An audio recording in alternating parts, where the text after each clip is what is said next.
जब मैं एक छोटे बालक के रूप में ब्रह्मांड के रहस्यों को निहारता था, तब मेरे हृदय में एक ही प्रश्न हर पल उठता था।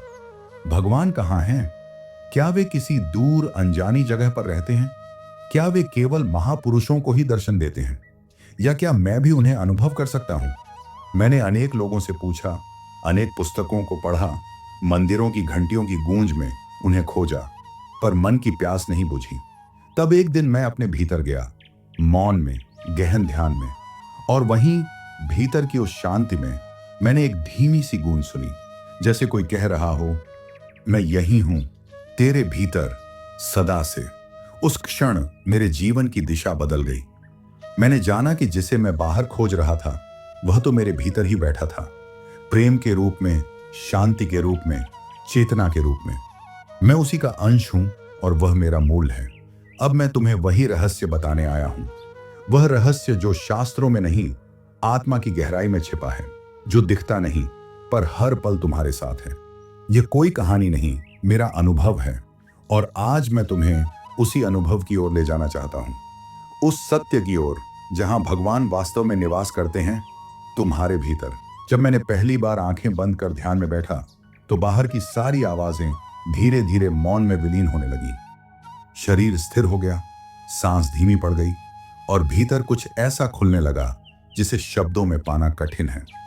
जैसे किसी ने मेरे हृदय के भीतर एक दरवाजा खोला हो, एक दरवाजा जो सदियों से बंद था, लेकिन हमेशा वहीं था, मेरे अपने भीतर। मैंने जाना कि यह शरीर केवल एक वस्त्र है और मन केवल एक परछाई, पर जो इन सब से परे है, जो कभी नहीं बदलता, जो शांत है, चेतन है, वही मेरा असली स्वरूप है और वही मेरा ईश्वर है। उसी क्षण एक ऐसा प्रकाश मेरे अंतर में प्रकट हुआ, जो न सूर्य का था, न चंद्रमा का, और न ही किसी दीपक का।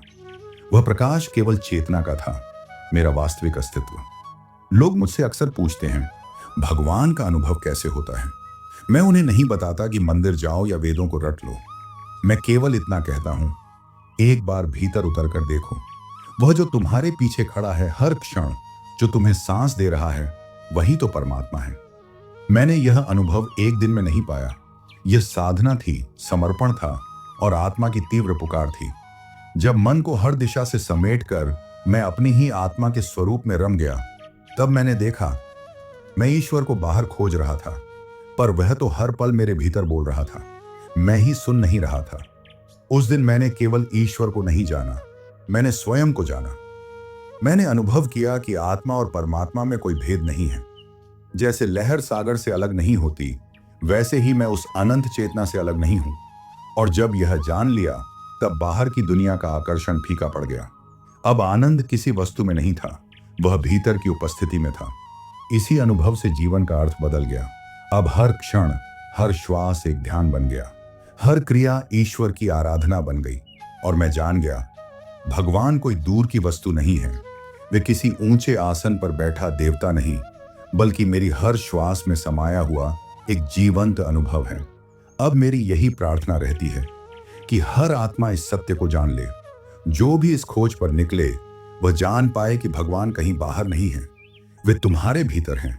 और जब तुम अपने भीतर उतरते हो, तो ईश्वर स्वयं तुम्हें गले लगाते हैं। जब भीतर उस दिव्यता का स्पर्श हुआ, तब मैं पहले की तरह नहीं रहा। बाहर की दुनिया वैसी ही थी, वही पेड़, वही आकाश, वही लोग, लेकिन अब मेरी दृष्टि बदल चुकी थी। हर चेहरा मुझे उसी ईश्वर का प्रतिबिंब लगने लगा, हर ध्वनि में उसकी मौन झलक दिखाई देने लगी। मुझे यह समझ आने लगा कि जिसे मैं कहता था, वह तो केवल एक भूमिका थी, एक अस्थायी वस्त्र जो आत्मा ने इस जीवन नाटक के लिए पहन रखा है। और वह आत्मा, वह तो शाश्वत है, शांत है, अडोल है, वही मेरा सत्य है, वही मेरा परम प्रेम है। कई बार मैंने ध्यान में उतरते हुए अपने मन को बार बार बंधनों में जकड़ा पाया, पुराने संस्कारों, इच्छाओं, भय और दुखों के धागों में उलझा हुआ। पर जब मैंने उन धागों को प्रेम और अनुशासन से एक एक कर खोलना शुरू किया, तो एक नई रोशनी सामने आई। वह रोशनी किसी दीपक की नहीं थी, वह मेरे भीतर की आत्मा की चमक थी। उस क्षण मुझे यह नहीं लगा कि मैं भगवान को देख रहा हूं, मुझे लगा मैं स्वयं वही हूं। यह कोई कल्पना नहीं थी, यह कोई भावना नहीं थी, यह तो निर्विवाद अनुभव था जो शब्दों के पार था। उसे व्यक्त करना उसी तरह कठिन है जैसे कोई नमक छककर उसका स्वाद किसी को समझाना चाहे जिसने कभी नमक चखा ही न हो। मैंने उसे नहीं देखा पर अनुभव किया, मैंने उसे नहीं छुआ पर उसमें विलीन हो गया, और यही विलीनता, यही मिलन सच्ची भक्ति का आरंभ है। अब जब कोई पूछता है क्या भगवान सच में हमारे अंदर रहते हैं, तो मैं मुस्कुरा देता हूं, क्योंकि अब मुझे उत्तर देना नहीं आता, केवल मौन आ जाता है, क्योंकि वह प्रश्न ही मिट चुका है। जहां अनुभव होता है वहां प्रश्न नहीं बचते, वहां केवल एक अखंड उपस्थिति होती है, शांत, प्रकाशमय और प्रेम से भरपूर। मैंने यह जाना कि ईश्वर को पाना किसी एक क्षण का काम नहीं है, यह जीवन की प्रत्येक सांस में उसे आमंत्रित करने की साधना है। वह बाहर से नहीं आता, वह भीतर से प्रकट होता है।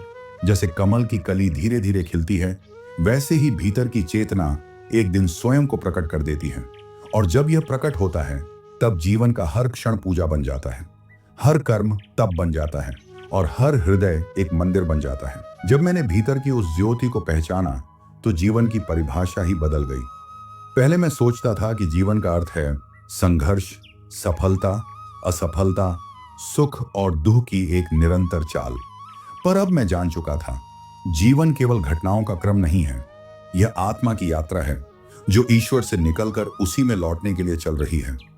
मैंने जब भी संसार की ओर देखा तो देखा कि लोग अपने दुखों में उलझे हुए हैं, जैसे कोई दीपक धुएं से ढक गया हो।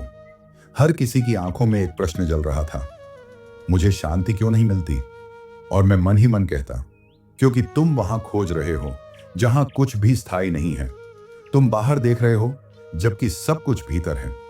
जब मैं ध्यान में उतरता हूं तब मैं उस दिव्य उपस्थिति को आमंत्रित नहीं करता, मैं केवल उसके लिए एक स्थान बनाता हूं। जैसे किसी मेहमान के लिए घर को साफ किया जाता है, वैसे ही मैं अपने मन को शुद्ध करता हूं, वासनाओं, डर, क्रोध, मोह से खाली करता हूं। और जब भीतर पूर्ण मौन होता है तब वह स्वयं प्रकट होता है, बिना किसी बुलावे के। एक बार ऐसा हुआ कि मैं घंटों ध्यान में बैठा रहा, लेकिन कुछ भी अनुभव नहीं हुआ, न कोई प्रकाश, न कोई शांति, केवल एक ठहराव। लेकिन उस ठहराव में भी एक गहराई थी, एक पुकार थी। और तब मेरे भीतर से एक आवाज आई, तुम मुझे अनुभव नहीं कर पा रहे क्योंकि तुम मुझे देखना चाहते हो अपने मन की शर्तों पर। मैं तुम्हारा अनुभव नहीं, मैं तुम्हारा अस्तित्व हूं। उस दिन मैंने छोड़ दिया इच्छा को, अपेक्षा को, और केवल मौन में बैठ गया। और तब जैसे कोई दरवाजा धीरे धीरे खुलता है, वैसे ही भीतर की उपस्थिति स्पष्ट होने लगी। मुझे लगा कि मैं दो नहीं हूं, एक शरीर और एक आत्मा, बल्कि मैं केवल एक हूं, और वह एक ही परमात्मा है जो स्वयं को मेरे माध्यम से अनुभव कर रहा है। उस दिन से मैंने यह जान लिया कि ईश्वर को खोजने की आवश्यकता नहीं है, केवल भूल को हटाने की आवश्यकता है। भूल यह कि मैं उनसे अलग हूं, कि मैं केवल यह शरीर हूं, यह नाम हूं, यह कहानी हूं। सत्य यह है कि मैं वही हूं जो सृष्टि की पहली किरण के साथ था और जो अंतिम तारे के बुझने के बाद भी रहेगा।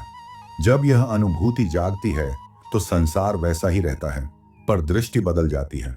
हर फूल एक प्रार्थना बन जाता है, हर पक्षी की आवाज एक भजन बन जाती है, और हर सांस एक ध्यान बन जाती है। जब भीतर का वह अनुभव गहराता गया, तब मैंने जाना कि ईश्वर केवल एक पल का रहस्य नहीं, बल्कि प्रत्येक क्षण की उपस्थिति है।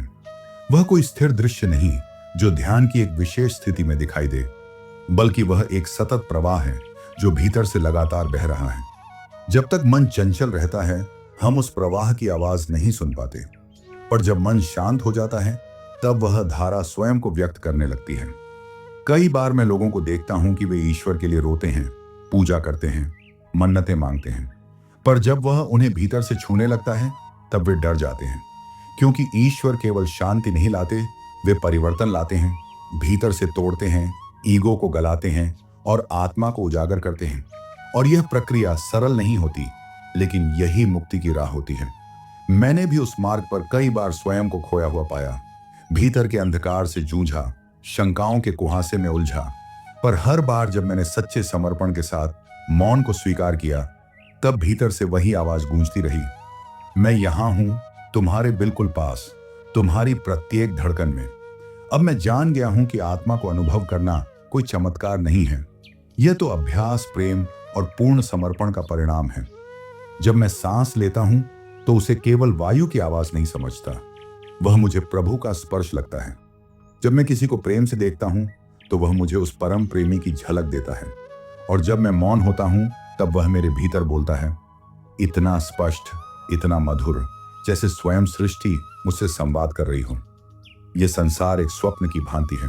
जब तक मैं केवल बाहर देखता था तब तक यह स्वप्न वास्तविक लगता था, पर जब भीतर जागरण हुआ तब मैंने इस स्वप्न को स्वप्न की तरह देखा और चेतना के उस वास्तविक स्वरूप को पहचाना जो इस सब के पीछे है। वही मेरी आत्मा है, वही मेरा परमात्मा। अब मैं यह नहीं कहता कि मैं ईश्वर को खोज रहा हूं।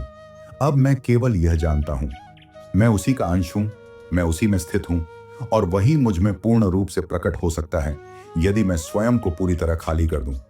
ईश्वर कोई दूर बैठा राजा नहीं है, वह तो एक अंतरंग मित्र है, इतना निकट कि जब मैं आंखें बंद करता हूं वह मेरी सांस बनकर मुझसे कहता है, मैं कभी भी तुमसे दूर नहीं गया, तुम ही मुझे भूल गए थे। अब जब तुमने मेरी आत्मिक यात्रा को सुना तो मैं तुमसे यही कहना चाहता हूं, तुम्हें दूर जाने की कोई आवश्यकता नहीं है।